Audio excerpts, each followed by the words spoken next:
Thunderstorm activity for our Tuesday morning mainly dominated our southern counties just south of the I-44 corridor. Here we are over 7th and Range Line with a cold front as what we'll turn our attention to for the rest of the morning. 38 degrees and dropping as the wind now moves in from the northwest. And there you can tell by the color contour exactly where that cold front's pushing through. We're still sitting high 50s down in the southern and southeastern portion of southwest Missouri compared to 19 up in Yates Center. And just to give you an idea there of the entire Midwest and how this thing is pushing, we're kind of right on the leading edge of it right now. Cuts the Show Me State in half and then works itself through eastern Oklahoma. Here's what it feels like outside, down to 9 degrees in Yates Center, 13 in Iola. So if you're going to do that, that's a 50-degree difference between what we're seeing in Cassville, Mount Vernon, even Bentonville right there, between our highs and our lows. That's an impressive gap.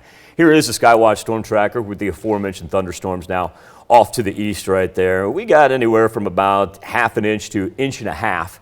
Is about the most that we saw. We still are going to keep that flood watch up for the eastern portion of southwest Missouri here throughout the morning. But for the most part, definitely the hardest of the rain is gone.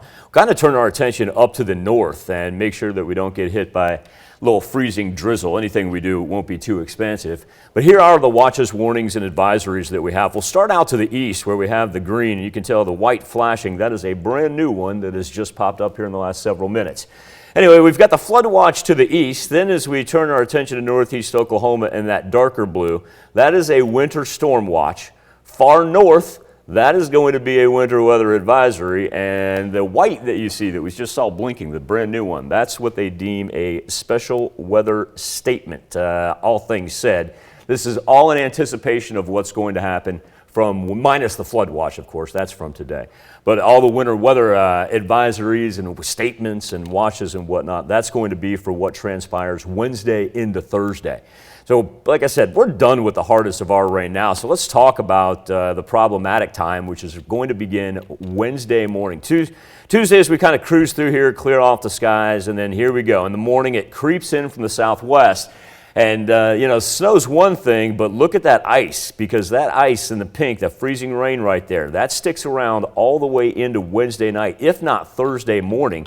And that's why those accumulation numbers, they are going to begin to pile up. That's quite impressive when you get down to the south right there and you're looking at quarter to half an inch of what they call ice accretion.